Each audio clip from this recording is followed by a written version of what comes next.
This is the Home Tech Podcast, show number 70, recorded on April 19th, 2011. I am your host, Jim Collison, broadcasting live and commercial-free from the AverageGuy.tv studios here in a very cold and rainy Bellevue, Nebraska, and posted each week with world-class show notes out at the AverageGuy.tv. You can contact the show, send us an email, podcast at the AverageGuy.tv. Track me down on Twitter. That's just at J Collison, and follow the show schedule on a special Twitter account that I've set up, although I neglected to use it tonight. But go ahead and get signed up for that. Eventually, I'll figure out how to do it right. That's just at the Average Guy TV. You can also automatically download the show each week, either through iTunes, Zune, Stitcher, or many of the other podcatchers available. We have all the links that you need on the front page of the AverageGuy.tv. Find us on Facebook by searching the Average Guy Podcast. Leave some comments there. Votes, likes, comments, anything that you can think of to share, leave them out there, and those always help us. Just one programming note, starting in 2 weeks, we'll start the show at 8 p.m. Central, 9 Eastern, so that's an hour later in the evening. One, it's summer, and folks are busier during the evening. Two, I can't get home from work in time, it seems like, and so we're always crunching the show and starting late anyways. And three, Christian's going to have a job this summer and he wants to start later. So we'll be moving the show permanently 8 p.m. Central, 9 p.m. Eastern. If you want to listen to live, just come out to the AverageGuy.tv/live. One other programming note that we will not be broadcasting next week. So everybody, Andrew, Christian, you guys have the evening off. Isn't that nice? Yay. Thanks, boss. It's paid vacation, by the way. So just make sure you note that in your time card. And we'll have the week off. I will be in Vegas Monday, Tuesday, and Wednesday, and looking forward to seeing Welchworks out there in Vegas. And then I'm going to take Wednesday or Thursday as a day to catch up on some stuff, and then we're heading out of town on Friday. So home server show I think we're going to move the home server show up earlier a little bit next week, and I'm going to do it live from Vegas. So that'd be kind of fun to get that done. All right. You've waited long enough for the show. Let's just do some quick introductions here. Of course, in the upper left-hand corner, at least on my screen, or below me to the right in the live stream, is Christian Johnson. Of course, Christian is behind all things bios-mods.com and a newly, freshly appointed number one. That's what I'm going to call you all summer. Number one at the in his internship at NASA. Christian, how you doing? He just pulled a rookie mistake. He's on mute. I think we should call him Agent J. He's not feeling very well. Christian, that how are you horrible doing? Moment you're trying to satisfy your host's desire to not have the clanky keyboard go on the entire podcast. Other than that, though, things are relatively good. Trying not to get sick. And 6 weeks left of school, so finishing that up. But everything is pretty solid. So awesome. Well, I hope you maybe get some rest this weekend and get better. And above me and to the right, or directly below me in the live stream, is, of course, Andrew Morris. And Andrew Morris is behind all things in Australia, and the chief of power consumption as well as power creation. Andrew, how are you doing? I think I am the chief of power consumption at the moment. We're using a hell of a lot more than we're generating, so I'm very good. Good. And winter's on its way for you guys, right? And yeah, so it's starting to cool down. Yeah. Yep, it's certainly starting to cool down. I'm having to wear track pants as well as T-shirts now instead of short and T-shirts. So, changes on the way. Very nice. Very nice. Well, good to have you tonight. And then between the two of them on my screen, and his video wasn't working tonight, but the guy behind Christian Johnson, and that's Gary Johnson. Gary, how are you? Just fine, thanks. Your audio is great, and good to have you on the show. You know, it seemed like we were having you fill in for quite a while there, and then I gave you some weeks off. Yeah, I needed a break. And Christian tells me you're working. Did you get a new SSD for your PC? I did. That's one of the things that I'll chat about later in the show. Okay, good stuff. You'll have to fill us in on how that is going, and because that is certainly something that is a nice addition to the PC.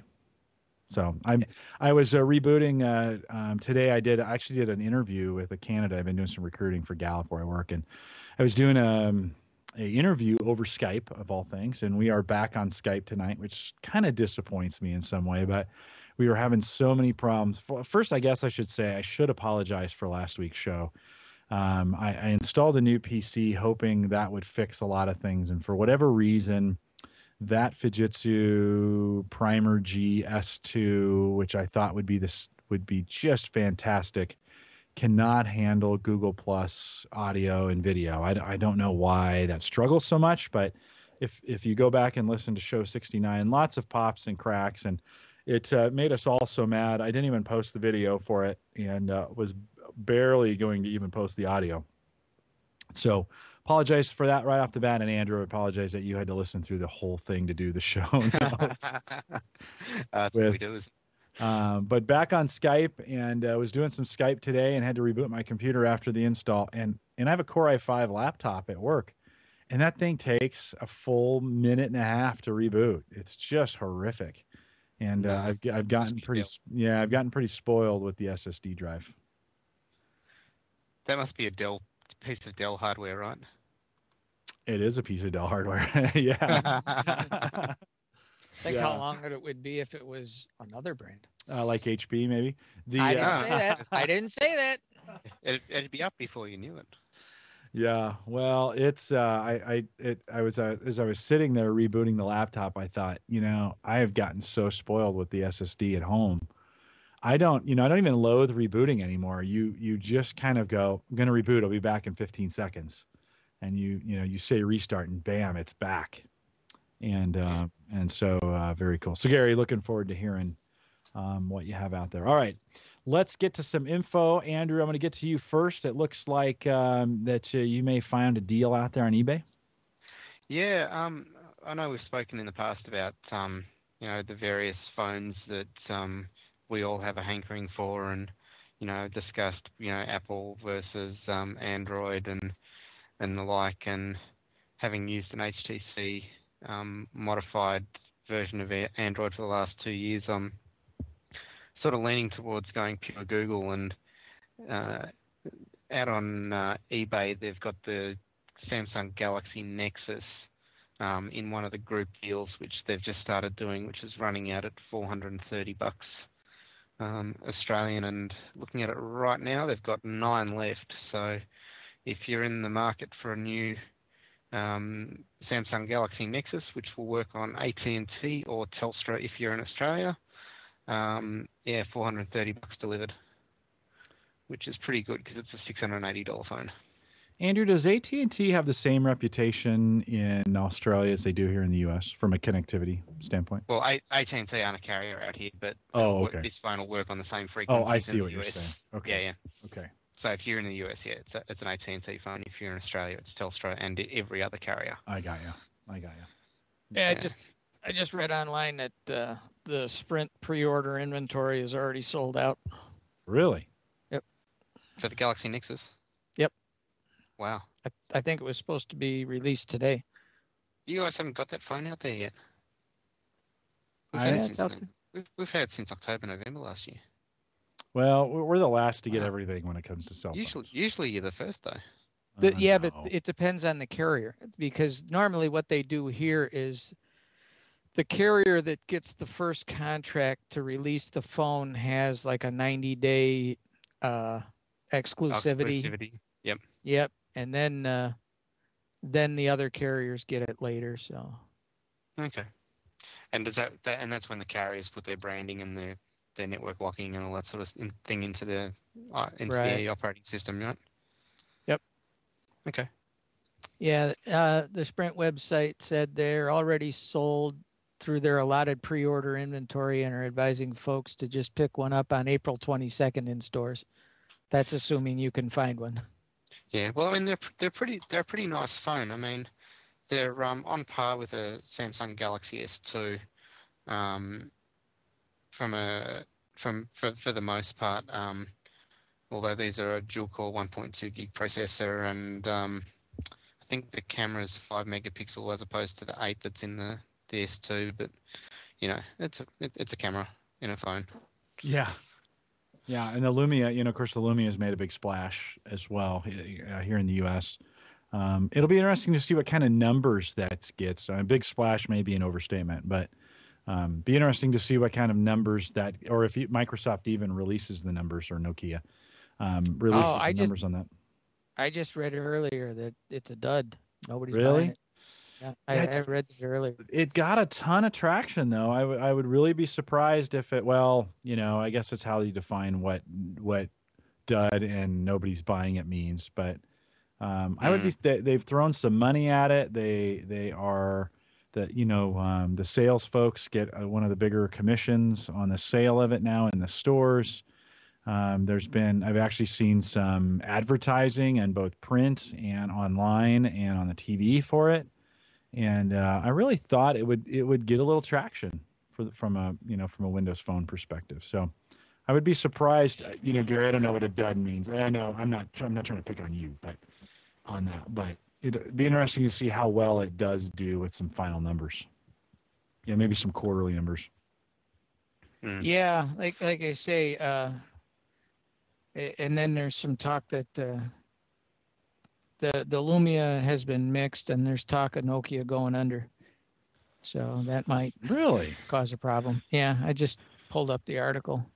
Wow. No, I had not. And now heard Nokia has a new problem. It might go bankrupt. Yowza. They got millions of dollars from Microsoft, so maybe they've spent it all, huh? Yeah. That'd be very disappointing. God, that would be a disaster.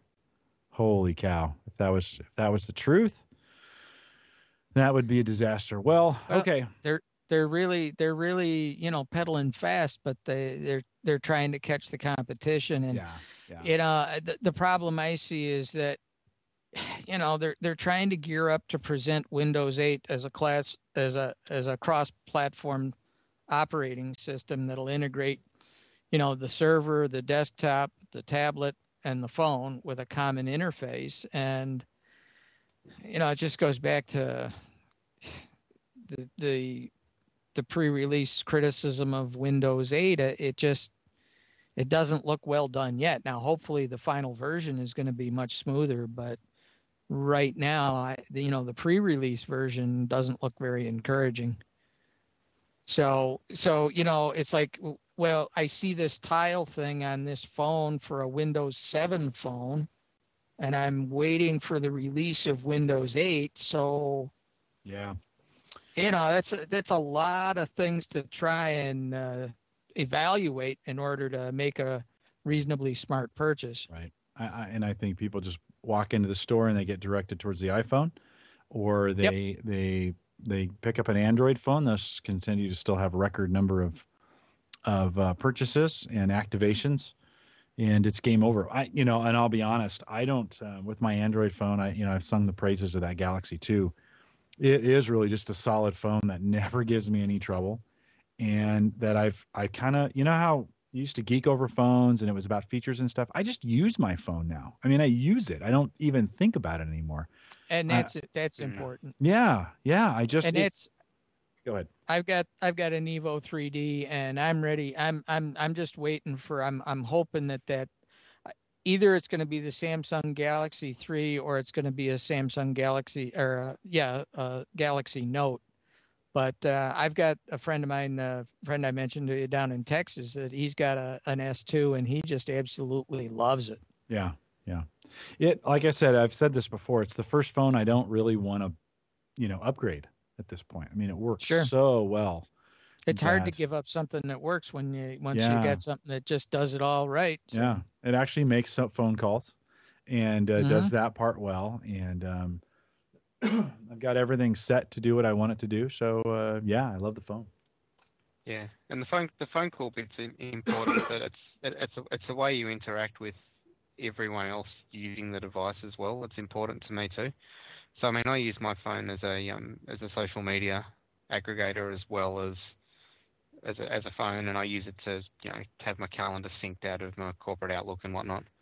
But the problem I've found with, or that I personally experience with something that's been vendor modified like the HTC is that you get so far behind the release.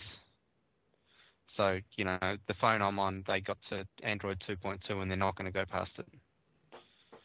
So that's why I'm looking at going down the path of the pure Google phone for me. No, right on. At some point, the manufacturer stops supporting the upgrades, and they're going to move on. I mean, the OS moves on, and you're stuck, right? So Yep. Yeah, and the other issue we have out here is because mine's a carrier issued or carrier distributed handset. I've then got to wait for the carrier to do their stuff on top of what the vendor does as well. Right. So the carrier then releases you over the air. So in the end, you end up you route it, you put a different ROM on it, and you end up with a phone that's got no warranty left. Well, and that's the beauty of this Nexus, right? Is that it's uncarrierified, right? It's directly it's Android directly from Google. Well, some of them are carrierified. The ones that have been, there's still nothing to stop you putting an original Google ROM onto it because they are considered a developer phone as well. Yeah. So from a pure Samsung and Google both consider it to be open slather, which is really what you want. Yeah, and for the if you're an enthusiast. for the tech guy, that's important if they want to mess with their phone. Rich O'Neill, he's been messing with his Galaxy S2. I think that's what he got. And messing with the ROMs. Yeah, I just don't. Maybe I don't have the time, and I just want my phone to work. But I haven't. I've decided not to screw with that at all. I'm taking everything as it comes to me. And maybe for the first time, not even excited about an upgrade. I mean, I don't need ice cream sandwich. Just let's leave it right where it's at. I'm on gingerbread. Leave it right there. I'm good. I don't need a change. I mean, maybe I'm getting old. It's a big call, Jim, but I'll tell you what, once ice cream sandwich comes down to that S2, you're going to be sitting there going, this is awesome. I know. But right now, it works great. So, well, you've also got you got a note in here about Windows Media Center. Yeah, we're currently using an Xbox Classic running XBMC, and it's starting to get a little bit tired. So I've been looking for a while at your smaller PCs. So Gary and I have both talked on the show in the past about the Fit PC, which is a little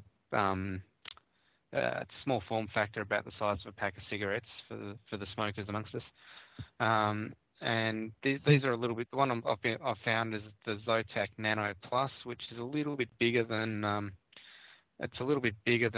than the Fit PCs, but it's also got a little bit more go. So it's got an AMD E450 APU. It's got the onboard graphics, which is I think a Radeon HD 6320 or something like that. HDMI outputs, they ship it with 2 gig of RAM and a 64 gig SSD. So, as something to replace that video consumption device, I'm looking at going smarter. So I've currently got a laptop and an Xbox sitting in the entertainment unit. So something like this to me says, one device to bind them all and hang it on the back of the TV, and you never know it's there. Right. And it's tiny. So for the average person who's looking for something to consume their media, if they don't already have it, something like this I think fits the bill quite nicely. What's the retail on that? I haven't been able to find retail, which is the thing that's really got me. So I'm based on their other products, it's going to be around about $300, I'd say. Okay. And Christian, don't you have a Raspberry Pi or one of those on order? Funny you should mention that. I was actually just looking at the shopping cart checkout zone right now, wondering if there's a credit card number I could fill in there for the $35 purchase. Yeah, there is, but you can't have it. They just started pushing back out the new shipments, so you can order the B on Element 14 right now. So, and what's the retail? $35. $35. Yeah, that's pretty sweet. And the processor on those, though, those are pretty underpowered, right? Yeah, but you can do some pretty neat stuff for $35 on it. Yeah. You can run a full Hiawatha web server on it, and all sorts of neat stuff on here, and it can actually do 1080p playback and that kind of stuff. So it's a pretty powerful little thing. Make a nice little media center PC, right? Yeah. Yeah. Well, it'd be interesting to see what that thing could take with, maybe some Windows embedded or something, something on there along those lines. Yeah. Well, keep us posted on that. Andrew had to jump on a call. Let's jump right to Christian's Corner and have you bail through or plow through your list of items. Yeah, so weird deals of the week going around, but I thought this was kind of cool that over at Gears XS, it was on the deals woot of the week or of the day rather. They have 4 gig and 8 gig micro SDs with the adapter for regular SDs going for $1 for the 4 gig, Yeah. $2 for the 8 gig, and $8 for the 16 gig. So thought Wow. that was a pretty neat way to go. Yeah, this is micro, right? And then this is just the high density stuff, right? Yeah, and it comes with the adapter, so you can either do it as SD or as micro SD. Yeah, $1. I've never seen that for 99 cents. Yeah, me Yeah. neither. That was pretty gig cool deal. 99. Yeah, we'll drop Yeah. that in the show notes if folks want to take a look at that. I wonder how long will that deal go for, you think? I wouldn't be surprised if you don't see it after another 24 hours, probably. Yeah, here we'll drop that link here in the chat. Go ahead. What else you got? Most of this is my perusing through Engadget news in the past couple of weeks here, but laughing that the Windows Server 8 gets its official name of Windows Server 2012. Yeah, that was a huge surprise to anyone. Yeah, it's pretty silly, isn't it? Yeah, I think Microsoft should consider hiring some new people in their creativity department. Yeah, is anybody not asleep at the wheel in their marketing? I mean, Right. or maybe they fired them all. Oh, well, That's they're been- not asleep at they're not asleep at that marketing because they just came out with 3 new flavors for Windows 8. You ready for these names? Yeah. Windows 8, Windows 8 Pro, and Windows 8 RT. Ooh. Yeah, we talked about that last night, Home Server Show, over there, homeservershow.com. The that RT, that Windows RT, is just the dumbest thing I've ever heard. They Yeah. borrowed that from Chrysler. Yeah, I don't get it. I don't. What are they? Why? I mean, that's like It's- ME, right? I mean, it's that's a from- win. It's from Dodge. It's got the black stripes on the hood Yeah, and the metallic paint. yeah. Andrew got up and left on that one. I love in the Engadget article that, and here we'll post this out there in chat as well. But I love in the Engadget article, they say, you can almost hear the music rolling. Microsoft announces, then they list these names that they cross out. Windows Server, amazing. No, they cross it out. Windows Server, wonderful. No, they cross it out. Windows Server, Amazeballs. Now they cross it out. Windows Server 8? No, Windows, the musical Server Edition. And they kind of roll through some more. But Christian, you hit it right on the head there. Blah, right? I try to once in a while anyway. Yeah, just kind of unoriginal. Although it is kind of, I mean, I guess for the enterprise customers who really don't care, right? It's just the next thing. Bring it on. Yeah. Yep. Yeah. And then the last interesting news tidbit from Microsoft's slew of news is that there's hints at a browser-based version of Skype coming up from Microsoft based on HTML5. So I would imagine that's going to have a lot of possibilities with that kind of power. So Yeah. One of the things I learned today, right? I didn't learn. I guess I knew this, but to get Skype installed in the enterprise on my enterprise laptop, we have our systems locked down that you just can't install software right on. So I got to take it to the help desk. I need to get an administrator. I go through an approval process, get it approved. An administrator then logs in and installs Skype for me. But Google Plus just uses a plugin, and that plugin does not require any admin permissions to run. And so I can run a Hangout inside without a problem, but right now Skype can't. So Christian, maybe this would be a solution to get around, or I shouldn't say get around, that's really wrong, but certainly it'd be nice if it wasn't a big old heavy piece of software. yeah, and especially it looks like there'll be some kind of API support from Microsoft C# or otherwise that would allow developers to have a better time with Skype integration. Yeah, we've been using Lync, right, which is Microsoft's unified communications platform. It used to be called Windows Office Communicator. And so Link's got all this stuff. You know, it'd be great as if Link would hook into Skype. You Yeah. know, you could put your Skype login in Link, and then, you know, I could use Link in the office to communicate with you guys via Skype. That, and they're all Microsoft products, right? That'd be pretty cool if that would work. They'll never work together then. Yeah, you probably got that right. Probably got that right. Christian, what else you got? That's pretty much a wrap. You I had think. Raspberry. We talked about that already. Yeah, we did talk about Raspberry. I think they got out like 100,000 shipments in the first day of all the back orders they were working on. So how many of those things do you think they can sell at $35? Oh, I know they had the servers crashed at like 700,000 pre-orders when it first came out, and I know there's been a ton more interest since then, so probably into the millions is my guess. Yeah. I just imagine at $35. I mean, that's a no-brainer.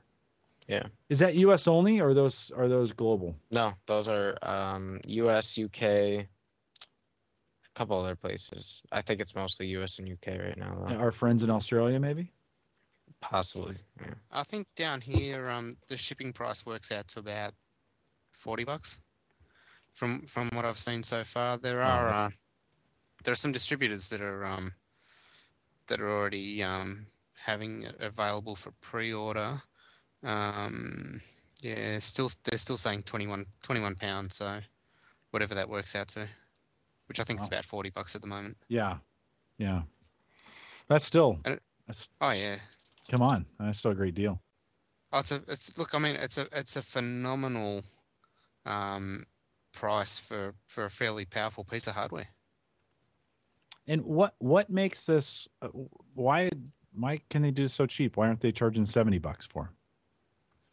I think what they have in mind is affordable computer science education for all people of whatever educational background. That's what it started as, but a lot of people are turning into other uses as well. So, So, kind of the one laptop per child idea. Yeah, sort of. Yeah, just a computer science. Now, I've always seen this thing in its stripped down format, right? I assume it does have a case that goes around it. Nope. No. No. Really? This Just is something little. This is they it. just plug into a USB port, don't they? Or am I missing that? Well, HDMI port for video. Yeah. So you Yeah. get Where a do they get their power from, though? USB hub, I think, right? That's a good question, to be honest. I mean, because I always see this is the version. This is the version. Let's see. I'm gonna share my screen. We'll see if it actually works here. No, I shared the wrong one. I hate it when I do that. You picked. I thought I picked the right one. There we go. Let's start that one. So you did it get it? No. It's interesting with this Skype. With this Skype share. Oh, hold on. Maybe it'll flip over here in a second. I'm watching something that's a little bit behind. I picked the right screen, but it doesn't want to go to it. So maybe there's a little bit of a bug in that. Micro USB. It's the power source. Okay, so you just plug that in to a USB port from another computer, and it's powered. That's what it looks like. Yeah. I know nothing about these things. I'll have to get my hands on one. Looks like Brian. Hey, Brian, you said in chat you'd ordered a couple. Have you gotten any yet? Yoda? He says USB powered. I like in their frequently asked questions on their website. Will it blend? I bet it blends really. What's the bet they've blended one already? I would say so. Okay, well, Christian, I hope you feel better, man. I've never seen you quite so down. Yeah, kind of worrying me. Just worn down. Be all right. Well, we'll have Gary bring you up some warm chicken noodle soup here after the show. How's that sound? Ooh, sounds like a good deal. Gary, can you straighten him out that way? Sure. You're Cocoa such and Oreos. you're such a good dad. All right, Gary. Gary, you and I think it was you and I, or maybe it was Christian and I, we had come up with a name for your segment. And Christian, I honestly I cannot. I've gone back and looked. It was so good. It was so great. It was, Gary's something, and I just can't. So maybe the folks that are out there in chat can help us. That should be rich. It can help us name Gary's segment tonight, because we have Christian's Corner, and that has been since day one. We've had Christian's Corner. We don't have music for Christian's Corner, and it's been 70 episodes since we started. But it's okay, Christian. Don't worry about it. I know you've been busy. So it was so good. I can't remember. But Gary, what do you got for us tonight? Well, let's see if I can enable this screen sharing without dropping the whole ball here. Okay, we'll see how that goes. It was, like I said, I picked what I thought was the right screenshot, and it took me to another one, but maybe it's just the way I have my monitors set up in that. And welcome, Dave McCabe, to the Home Tech Podcast. Dave, how's it going? Ah, there it is. Okay. Now that's what I've been working on. I don't know if the screen will be active while I'm showing it, but I've been horsing around with Rainmeter. What it is it's a desktop customizer. You can just create all kinds of your own little widgets and things. And it does work. Okay, so when I pop out the ring here, the outer ring, you guys hear me okay? Yeah, we're hearing you. You bet. Okay. Yep. The first ring pops up is a BBC news feed. And of course, it's just an RSS feed, which you could customize to Google or whatever else you want. What's the next one? There's my Gmail recent messages that I haven't read yet. There's one I haven't programmed yet. It was originally a weather feed, but it wasn't really working very well. So I'm rewriting it. And there's some notes. My son couldn't figure out how to get it to work, so I fixed it for him. When you do this, it pops up whatever you wrote in there. So we'll just do demo, and you just close it and save, and there it is. So, you can just put quick, handy little notes in there. And then you can collapse these back down into the inner ring. Interesting. Yeah, and then go ahead. So what do you hope to get out of this thing? Well, it's just I'm basically kind of setting it up. It's just like a background widget, and the most commonly accessed type of things that I would be using. So the inner ring, you can see that it monitors the load on the CPU. Yeah. How many processes are running currently on the CPU, percent of RAM consumed. This is hard drive 2, which is F:, which is my SSD, which is at 64.5 gigs, and hard drive 1, which is my currently my C drive, because I'm dual booting the system, and that's at 503 gigs. And then that in the center, of course, is just a clock, and it's kind of cool, kind of nifty. Kind of Tronish. Yeah, I just kind of customized it and horsed around. And so, what's the IDE look like for customization? I mean, is it a GUI, or do you just do it right there? No, you got to edit the code. Okay. It's got its own little programming language, and you just pop in and play around with the code. Mm-hmm. And then if I click on the outer ring, it popped up on the other monitor, but it'll take me right to Explorer, and it also opens Task Manager. So it's just a quick way to get to those things. Yeah. And then you can see over here, I'm working with some of these just to see what they do and whatnot. But, the network IP address, and it's telling me, my upload is currently about 40 kilobits per second, and my download is about 160 kilobits per second. So, like I say, just something to horse around, play with, and then... From an average guy standpoint, something fairly easy to work with, or does it require some code that maybe the average guy get tripped up on?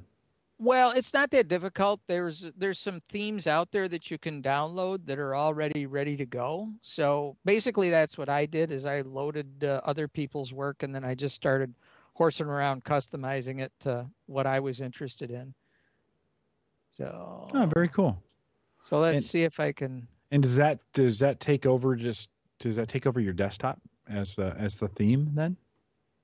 Yeah, it's just a background theme. Right. Okay. So yeah, you open you open anything up. Well, it's like I'll do show notes. I mean, it just takes right over the top of it. Right. Right.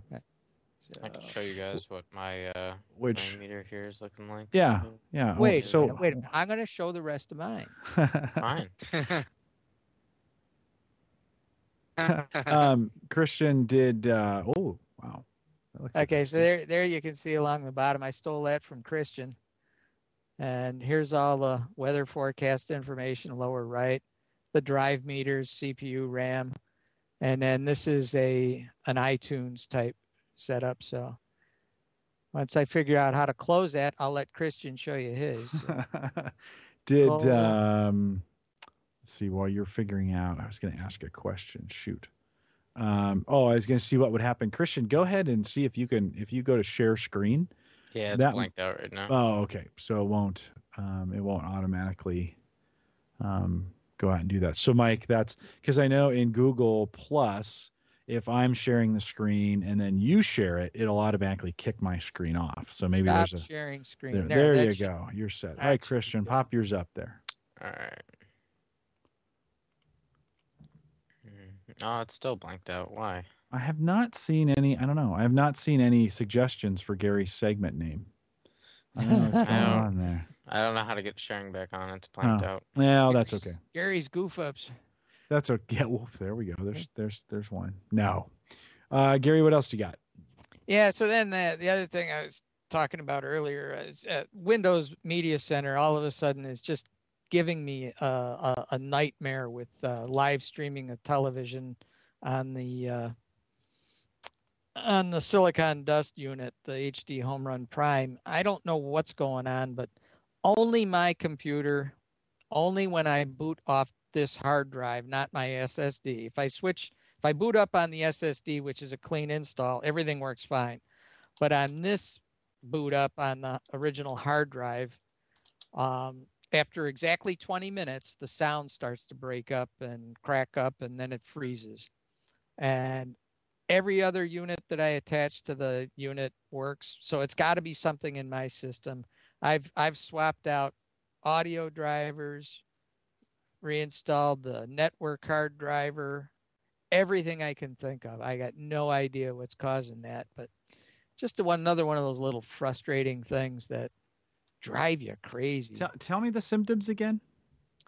About 20 minutes after streaming live TV on Windows Media Center. Now, interestingly, I got a couple other apps like VLC that'll stream the live stream off the television. None of them have the same symptom. It's only Windows Media Center. After almost exactly 20 minutes, the sound will you'll hear a gap. Then about 30 seconds later, you'll hear it gap again. Then the intervals get shorter, and then it starts stuttering, and then the sound just totally disappears. And it's the only application that I have that exhibits that symptom. That is kind of odd. Isn't that weird? Yeah, no, I haven't heard of that before. And then, so yeah, Windows Vista. I mean, Windows 8. Hold on, before you dive into that. See, isn't that weird? I just shared the screen. I was sharing the bit that Christian just sent over to me, and it keeps sharing the other screen. That's kind of weird. It's not sharing the right screen for me. We'll try sharing the one that you don't want to. There we go. Let's see if that. Oh, Christian's share screen popped up there for a second. As we kind of troubleshoot the whole screen sharing functionality inside of. Let's try this one. I'll switch. Oh, now the red. Now you're seeing my desktop. That's the right thing to see. But share screens. Let's just share that one. No. It will not. It will not participate. I wonder what happens if I move that over. Why on yours is Christian's screen showing up on the far right? Because that's where I put it. but hold on. Oh, okay. So you were able to see his screen. Yeah, not his screen. He sent me a screenshot. Let's see if that works. Gotcha. He sent me a screenshot. Yeah, oh, there it goes. Yeah, there it is. So that is Christian's. That's his Rainmeter desktop. That is his Rainmeter desktop. Yeah. Yeah, he took right here on the upper left. You see the circle with the 3 hexagons in it. That's an iTunes player control, and then his other big ring is very similar to mine. Different.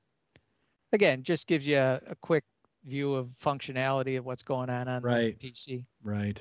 Yeah. All right. Very cool. And there on the left, he's got the Facebook feed. And then his bottom bar is very similar to mine. Mm-hmm. He's got, if you notice on the center and the bottom, he's got his BIOS mods feed, so he monitors what's coming in over BIOS mods all the time. So does that mean you don't have any shortcuts on your desktop? Oh, I don't like shortcuts on my desktop. I really don't. I use Rocket Dock and the taskbar, and that's primarily it. Okay, because I use my desktop, to a large degree as document storage. Yeah, I don't like a cluttered desktop. I just find it gets too distracting, and it actually takes me longer to find stuff the way I do things. So I cringe when I go to work on somebody else's computer. They call and say, "Hey, can you give me a hand?" And you go over and well, that's not too bad, but you go to one of these screens and it's got an ugly background to begin with. You look down in the task tray and there's like 35, Google and Yahoo taskbars, and then you look on the screen and there's these tons of desktop shortcuts and they're not organized very well. Yours are obviously pretty well organized. So I use. Yeah, go on. I like a clean looking desktop, which is why I'm doing all this Rainmeter junk. But for the most part, I don't use much shortcut. It's right. Is that your desktop, Andrew? Yeah, I've started using a program from what are they called? Stardock called Fences, and Fences lets you create like areas on your desktop, like these ones. So all my temporary files go down here on the bottom right hand corner, and then the stuff I use regularly is up in, I can create areas. And the nice thing about this is I can double click the screen like that and everything just disappears. Yeah, that's nice. Fences has been around a long time. I mean, we were using that back early XP days. Yeah, it's been around for a long time. And HP still ship it with the upper end products, so the DV6, DV7 notebooks and all the NV range get shipped with Fences in the build. Yeah, I think I remember that. Yeah, and you can download it through the HP support site, a full version for nothing. If you use the right keyword searches. So that's so this in conjunction with Rainmeter for me would be perfect. So you can just click, turn off all your desktop, and there's all your Rainmeter stuff in the background. And then when you're at work, double click and bring back all your rubbish that you need to look at. In my case. Yeah, it's handy. I like it. Hey, we're getting the hang of the screen sharing, by the way. Yeah, enough practice. It's actually working pretty well. Okay, you're gonna talk about Windows Vista. I mean Windows 8. Yeah, I've been playing with it a little further, and I just shake my head every time I use it. I mean, you come up to this. First, you got to lift up this veil to log in. I just hit the up button. Yeah, and then you log in, and you come to the tiles. Then you click on that, and it takes you to a normal-looking Windows 7 desktop. And then you got to go back to the tiles to load anything else. I mean, it's just, I don't know. I'm missing something, I'm sure. Well, unless you put a desktop icon up there on the desktop side, right? So if you have the Metro side and then you have your desktop side, I do not disagree with you. It is going to be confusing for the average guy to have two desktops. I'm as average as they get then. Yeah. Because I said, it just doesn't make any sense to me. Yeah. It just, and the weird thing is I kind of thought, well, geez, it would make sense in the Metro interface. If you start typing, you get a program that pops up that that is a good guess of what you're trying to load. But on the desktop side, you can't do that. No, and I think that part's broken. That needs to work, right? If I type on the Metro side and I get a search box, that same thing needs to work on the desktop side. Yeah, exactly. And, yeah. So, and like I think, I really think that you need to be able to disable Metro as well. And so you only have the desktop. And then when you're installing applications, you just drag those, you create a desktop icon for those apps. It is a little different way of thinking of things. Your start button gone. But now you're going to have an even more complex layer of security management, because you're basically tying into the cloud. And if you're in a domain, then you got your domain settings, and then you got your local computer settings. Mm-hmm. So, as confusing as it gets on Windows 7 being on a domain, now you're in Windows 8, you got the Metro interface, the desktop interface, you've got a local computer logon, you got a domain logon, now you got a cloud logon, and goodness knows, the layers of complexity with group policy edits and whatnot going on in each arena. I don't think the average guy will ever get a grip on it. I honestly don't. Well, it'll be a version before they do. I mean, the first version of Windows 8 will roll like it is now. It'll be a pretty big backlash, and then all the fixes that they should have had and were too stubborn to put in there will be fixed in Windows 9. SP1, right? So it'll be Windows 8 SP1 will have the fix. I don't disagree. It can be a little confusing, although I don't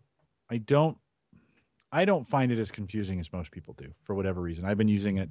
I loaded it on the HP DM1Z that Andrew talked me into buying for the user group, and I use it on that all the time. And I've kind of gotten used to the little, you start. So my experience has been you start adapting to the changes in it, and there's a couple times you get to a spot and you're like, oh, how do I do something?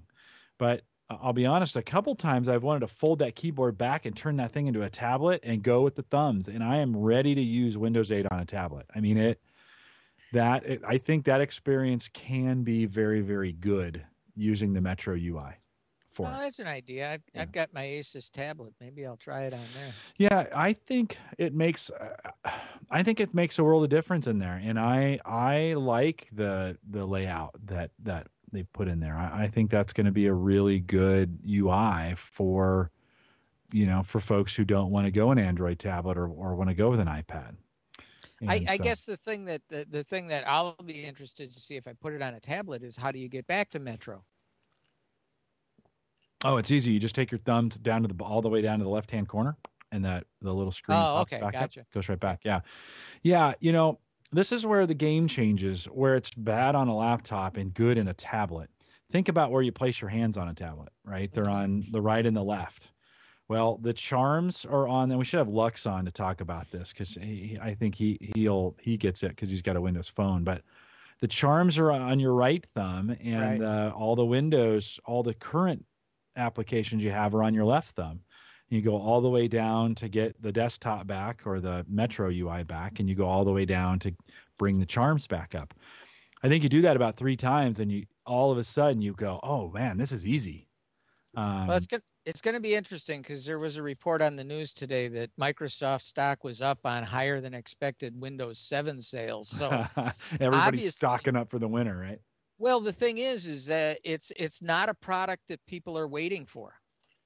People are buying Windows 7 and they're not waiting on Windows 8, which typically when you got something that's announced that, is pretty near, it's already got a public release for evaluation, that if people are really interested in it, they're going to wait. And it doesn't seem to be that that's what's happening. So I'm just early predicting that it's not going to be a huge success for Microsoft. And I think they're going to have to really smooth out how the whole thing works across. And I've said this for years. I mean, the compatibility of the cross-platform between the server, the desktop, the tablet, and the phone, if they get it right, they'll dominate again. but in the current design that I'm seeing, I just don't see it even becoming popular. So Yeah, Well, I'm a bit with you, Gary. To me, at the moment, it's almost the Windows ME to Windows 7. yeah, Or Windows ME, exactly. It's the you next know, Windows ME. it's it. I get where they're going from, and I know why they're doing it. But I also can't see that it's something that's going to fly in their biggest market space, which is the corporate arena. Unless you can get a regular desktop, I just don't see that the corporates are going to pick it up. Andrew, you and I are in the enterprise space, right? So think through Yeah, this. Think through this with me for a second, and correct me where I go astray. But I'm seeing this kind of crazy pattern with Microsoft in the enterprise space, and it's I don't want to say alarming, but it makes me go So yeah, if we look back to corporate intranets, maybe 10 years ago, everybody was talking about building their corporate intranet infrastructure. yeah, And there was products that would do it and blah, blah, blah. And there was, companies spent millions of dollars developing intranets. And then the intranet day came and went. And today the intranet in the organization is pretty much just a utility that companies use, right? It just works. And yeah, most of them have landed on SharePoint. And why? Because it comes with software assurance, or it comes with whatever Microsoft, they bought licenses of SQL Server and it came with SharePoint, right? yeah, IT folks said, look, let's just install it and use this thing. And SharePoint's fairly mature now, and it works fairly well. It's good enough, right, for the corporate environment.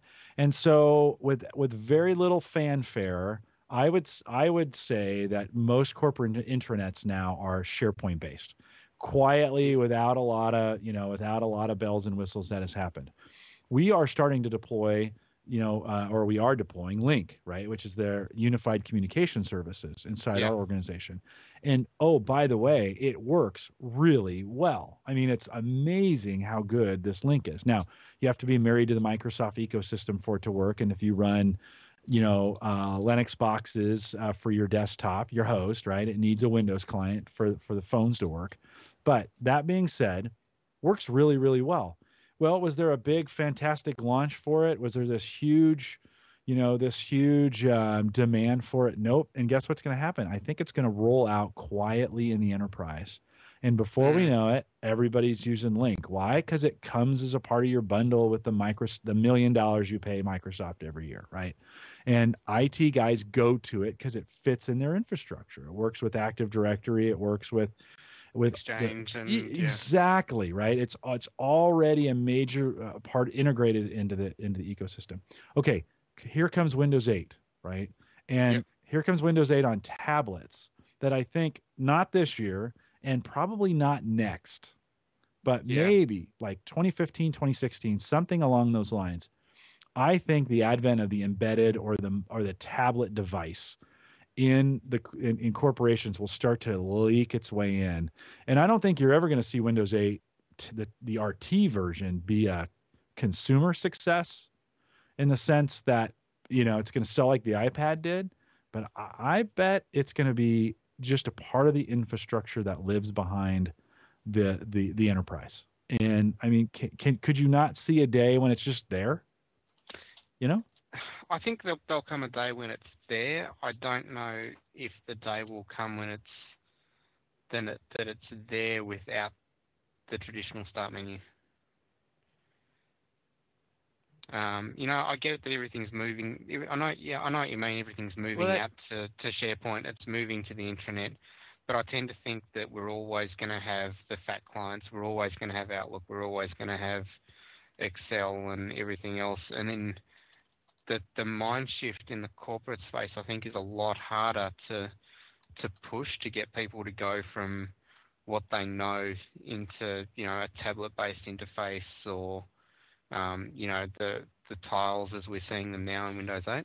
But I don't think, and Gary, I'll let you in here in 1 second. I don't think that we're going to see it in a typical. We think of the enterprise being our typical IT space, but I mean, think about factory workers, right, who don't need a PC, but can have a 14-inch tablet, right? Right, and it just deploys. I mean, the IT folks, they don't even ask twice. Oh, by the way, it's integrated with Active Directory, which they already have implemented inside their organization. Oh, you mean I can manage it remotely, and I can manage it centrally from my from my System Center software that I've already got installed? Yeah, deploy it out on some, and they'll sell these kiosk-like tablets that run Windows 8. And they'll run it in full Metro, if that's not what they're going to call it, but RT, whatever they call it. Yeah, true. Yeah. Gary, what were you going to say, Gary? Well, like I say, so that really begs the question if Microsoft is even competing in the consumer space, because I can understand and see how if you've got a team of high-powered IT people in the enterprise, you can do that. But you talk about SharePoint and all these other products, and I mean, that's what Christian and I do, is try to understand how these things work. And boy, I tell you, setting them up's a bear. Troubleshooting them's a bear. Finding errors and fixing them, and making sure that everything runs smoothly. This is not easy stuff. So, yeah, I can understand where these products might work well in the enterprise, but they certainly aren't going to work well for the average guy, not for the consumer. Yeah, well, go to Best Buy quickly before all the stores close. But go to Best Buy and look at their look at their PC section. I was over there the other day. They had 3 PCs, right? They have 3 PCs you can buy in the store. The rest of that, what used to be the PC section, is laptops, half laptops, half tablets. Yeah. Yep. And so, I mean, will Microsoft continue to dominate in the consumer space? I think those days, I mean, it will be 2 decades before they're out. But I think in the consumer space, they are absolutely not the future from consumer. Right now, they're not the future for consumer. I mean, it's an enterprise play all the way. Now, that's kind of dangerous because, the enterprise is not as big as the consumer space for the most part. So it's probably a 60-40 or 30-70 split from a sales perspective. But the enterprise buys their licenses, and the consumer space typically gets it as part of the OEM bundle. Yeah, true, but they are bought by the OEM manufacturers, and that cost is passed along. I just think there's more money in the consumer space than there is in the enterprise, even though the enterprise charges at the maintenance renewal level. Yeah. So I don't know. Microsoft will continue to make gajillions of dollars every year off maintenance for the next 3 decades, probably. Oh yeah. Yeah. They have created an endowment for themselves, which will last for a long time. I mean, IBM is still living off the legacy of the 70s and the 80s, for God's sake. So, there is a lot to that, but it'll be interesting to see. What will be really interesting is when we make the change this fall and when Windows 8 becomes available and Microsoft starts putting that on its laptops, because those are still, we're still selling a lot of laptops.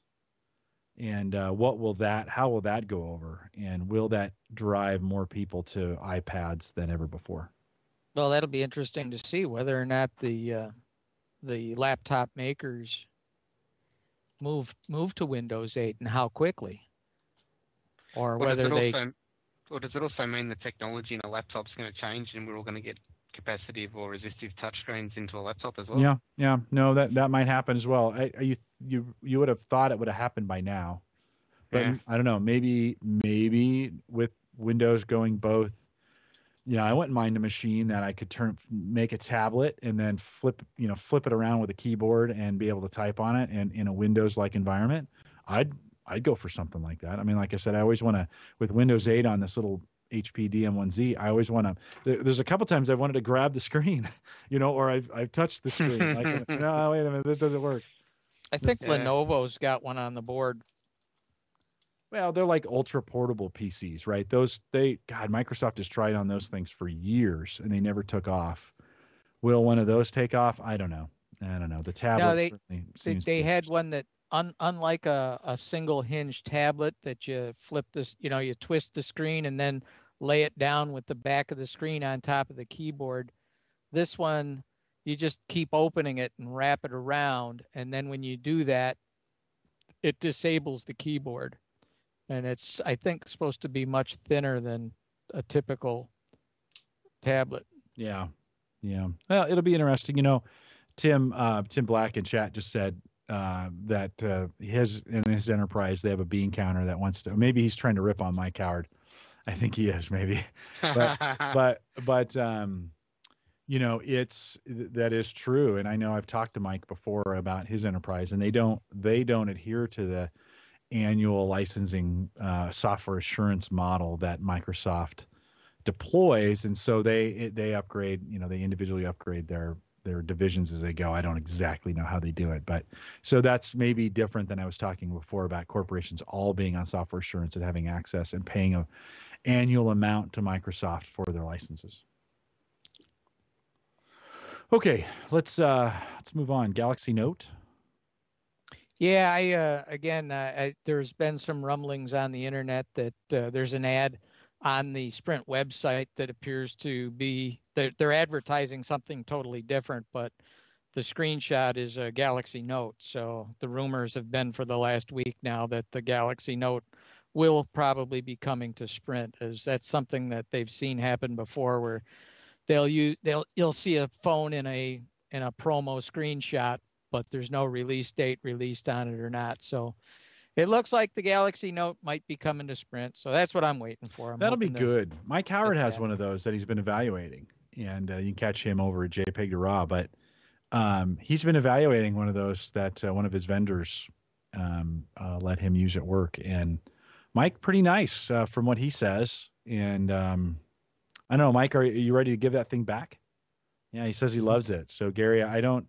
There is that the phablet that you're that you've been talking about? Yeah, it's a 5.3-inch screen, and it's got a stylus that goes with it. And I went over to AT&T store and played with one for 20 minutes over in the store, and I like it. I like the form factor. And it's big enough with my LASIK eyes that can't read anything close to 18 inches. It's I can put it on a dashboard and read it in the car, and so yeah, I think I'd like something like that.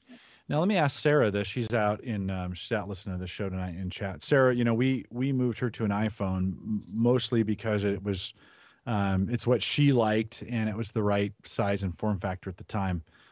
Sarah, would you go to the 5-inch? How big did you say that is? It's 5.3 inches. 5.3. So would you go to the Galaxy Note to have the larger screen, Sarah?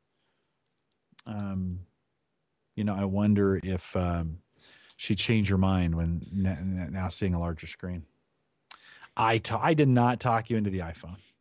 Is that the sort of device you'd buy online, Gary, and buy one outright? Yeah, I think you can. Yeah, because you can buy them for about, I think they're about $520, $530 online out of Hong Kong at the moment. Right, but typically, typically the tracking your SIM card. Typically, they don't have the CDMA stuff that you need for Sprint. Ah, you're on CDMA still. Yeah, we're Sprint customers. And I think CDMA still exists in America. And I think, see, now here's the other bum deal with Sprint is that this is supposed to be LTE capable, and Sprint is supposed to be rolling out LTE. Big deal. It'll be like in 5 cities. And mine certainly won't be one of them. And I'll probably be on 3 handsets after the Note, and I still won't have LTE on Sprint over here because we're just not a big enough market. So, and I'll still get charged for, having a data phone. But that's the price of going with the cheaper plan. I mean, I'm probably spending half of what I would spend if I had the same, 4 phones on a family plan. With Verizon, it would probably cost me twice what I'm paying now. Yeah. You're unlimited on Sprint, right? Gary? It's 1,500 minutes of talk time, but Right. that doesn't include cell to cell. So I barely use 200 minutes of talk time. Yeah. But it's unlimited text and unlimited data. Yeah. You say we're on the same plan. Yeah. Yeah, and I don't ever have to worry about surcharges. Right. So that's the main reason. Well, and I think I mentioned this on the show, but I'll say it again. So my son figured out a way to tether it. So he's in college, and he's hooked up to the college, internet service that they give. But the school blocks certain gaming sites, right? Sure. It's for bandwidth issues, as well as the kids probably should be doing other things than just gaming all the time. So he figured out a way, and he's in the phone. He's in a really good 4G connectivity area, right? He's down there in Kansas City, and so he gets 4G connectivity. So it's actually faster for him if he tethers his phone to the PC, and he gets internet access through the phone. And I think he bought that app. It's like $10 at one time, $10 charge, and then you can tether it. So I get the bill the other day, and we're unlimited data, and I pay the $10 extra for the 4G on Sprint, which I think there should be a class action lawsuit against Sprint for that. I agree. And again, I mean, they told me that when I bought my original Evo 4G, oh yeah, you'll have 4G on this as soon as it gets here. Well, that's 3 years ago. No, there needs to be a class action lawsuit. But so I get the bill the other day, and he's used 50 gig worth of 4G data. And I was like, 50 gig. You might tell him he might want to cool that, because I have seen on XDA developers forum where some people that were doing that when their band limit, got up to a certain point, they got the notice from Sprint that something don't look right here. Yeah. So I told him, he was home for Easter, and I said, that might, I know they say unlimited, but unlimited does not always mean unlimited. And policy applies. Because there is a surcharge for using the phone as a Wi-Fi hotspot. So yeah. So if you're not legally paying for the tethering fee, then they have every right to come after you, and they may if you pop up as one of the highest bandwidth users, they're gonna take a look. We could have gotten away with it if it wasn't for those kids. Amen. So anyways, that Galaxy Note is nice. That might be a nice upgrade at some point. And Sarah says I talked her into the iPhone. That's absolutely untrue. She talked herself into it. It sounds like a domestic. Hey, give me an update on your Subsonic. Yeah, I've been watching the boards and watching the to-do list and Subsonic and the SourceForge notes, and he's doing an extensive rewrite. So hopefully it'll fix a lot of the problems that we've been having, and hopefully be a lot faster and have some new features on it that work. It's been the current release 4.6 and the Android app seem to be having a lot of trouble with ICS. So he's got to rewrite the app to enable the ice cream sandwich version on Android. Okay. All right. And there's a new version of Java coming out. Java 7 is around the corner. So Java. Yeah. I reminded Christian of that one time. I said, in the Midwest, we pronounce it Java. At any rate. In So Australia, that's in Australia, we say Java. You say Java or Java? Java. Java? Yeah. Okay. Okay, so at any rate, it's not the old version isn't compatible with 7 yet, so he's working on that. So hopefully it'll be out for beta release within a month, and hopefully it'll be a lot improved and fix a lot of the bugs that we've been experiencing. Yeah, we went a few shows back. We went and kind of outlined your whole Subsonic setup, and I forget what show number that was. If you search at theaverageguy.tv on Subsonic, you'll find it out there. That's pretty amazing little setup you got there, Gary. It is. It's a fun program to play with, and it's just amazing how many. Like I say, my friend in Texas, I gave him access to my servers, and he doesn't have DVR. His cable system is absolutely terrible, and he doesn't have a DVR in his home, so. He asks me to record TV shows that he can watch, and he goes into Subsonic, and he watches, the WTV files, which are 1080i. And ironically, he's watching them on his Wi-Fi connection to his Asus transformer tablet. Wow. Yep. And you're serving that from your location, right? Yep. Yeah. Yep, Yeah. coming out. No wonder we can't get video Yeah. for you. Well, yeah, I didn't look, but you need a PF Sense router is what you need. Yep. So you can tell. I get told that every time I talk about bandwidth. Well, did we talk about your SSD? We did, didn't we? not much. No, I think Yeah, we mentioned it a show or two ago, but Yeah.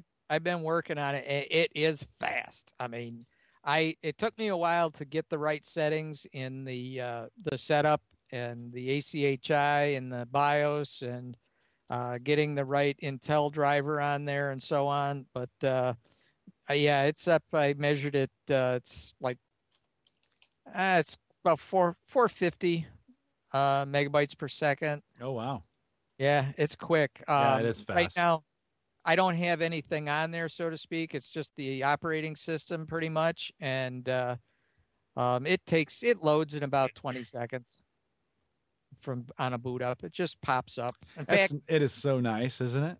yeah. In fact, Yeah. When I boot to the SSD, I mean, I'm used to the 1.5 2 minutes for my hard drive because I got so much junk on this system. Right. But when I boot into the SSD, I'll typically get distracted and I go, whoa, it's up already. It's like I'm sitting there waiting for it to come up and it's already up. So Yeah. it is remarkable. I'm so spoiled. I just can't even when I'm rebooting my laptops and they take a minute or whatever to reboot. I'm just like, oh, this is just brutal. And everything in our house is going to get replaced with SSD as the drives go bad. Yep, but again, the major hassle is just the migration process. Yeah. I've got so much software on this system. Yeah. That I just start over.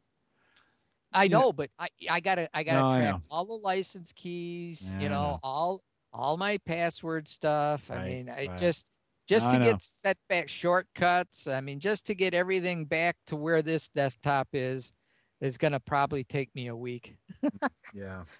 But I do Well- have to start working on it because when I boot into the SSD, I don't have that sound problem with Windows Media Center that I'm having right now. So that's one way to fix it. Yeah. There you is go. just leave it behind. There you go. Yeah, you'll enjoy it. I think that's the best, whatever you buy. I think, for the 160 gigs now, they're about $150, but that's the best money spent right now. It's just so fast. So I will recommend that all the way. Hey, one of the updates I wanted to give that I forgot to put in the show notes, but I'll throw out there is I got my 2011 box up and running. It's actually running right behind me here. It's what's displaying the average guy. It's good use for the server, right? Just have it display the show. Spent some time this week, put CrashPlan on it, and then my daughter-in-law's PC was over here. Her laptop had a virus, and so I ended up formatting that drive and starting over for her. And so we put CrashPlan on it, and I had my son set up his own separate account, and then I used the sharing. There's a sharing feature in CrashPlan that allows you to back up to someone else's PC. So you don't have to purchase, and it's all free on the software. You don't have to purchase any cloud-based storage or anything. And I've got I've got the 2011 box running on one of these HP microservers with the Drobo as its storage device right there with the Drobo down there, and I've got tons of storage on there. And so as the kids have stuff off site, I'm going to just start installing CrashPlan. It'll back up over a certain time period. Usually take a week or so maybe to get a full backup in. I don't know where I'm at with that now, but if you haven't tried that, or you've got a lot of storage, or you got friends who need stuff backed up all the time, CrashPlan is a great piece of software that it's absolutely free to do that. They do offer cloud storage, and so you can pay for that. I think there's some unlimited plans out there that you can do it, but You can set up one of your own servers as the backup. yeah. So you could take your 2011 box that you have there and install CrashPlan on it, and then in CrashPlan it'll give you a code. It'll give it a little 6-digit code that says, "Hey, if you want to share this server as a backup to a friend, have them install CrashPlan and then give them this code." and that will link Oh, the nice. computers together with an encrypted transmission with their stuff, and then their PC will begin to back up to yours, and it's all encrypted, so you can't even see it when it comes Excellent. across. But it sits in a backup folder, and so I haven't seen, at least she hasn't connected to the internet yet, but we did a partial backup while she was here. But each time she connects, CrashPlan, when she's not using her PC, will kind of back up incrementally, just kind of start sending files over. And so I'm hoping in the next couple of weeks it'll completely back up, and it's a good use of all the storage, and then the kids don't have to purchase any cloud-based backup. So I thought it's pretty cool. If you haven't tried that, we talk a lot about it on the Home Server Show, but hadn't really talked about it here very much. Not a bad little solution if you're a data geek and you got tons of storage, like the Johnsons. And Yeah, you want I to was share going it? to say, so can I back up the Windows Home Server to one of my other servers? Sure. Oh, Yeah. that sounds cool. Now it's not bare metal backup, right? It's just data backup. Yeah, that's fine. Yeah. So you can put CrashPlan on the one server, and then it'll have a code, and then and actually, if you sign in with your account, it's even easier than that. So you'll create an account at CrashPlan, and then if you sign in on your home server with that same account, it'll recognize your account as having that computer in it, and then you can just do it that way. But what's nice is I don't have to give my CrashPlan account to my kids. I just say, set up your own account, and then I'll give you this code, and you can start backing up to my cloud. Now, does the data travel internally, or is that over the internet? Nope, goes over the internet.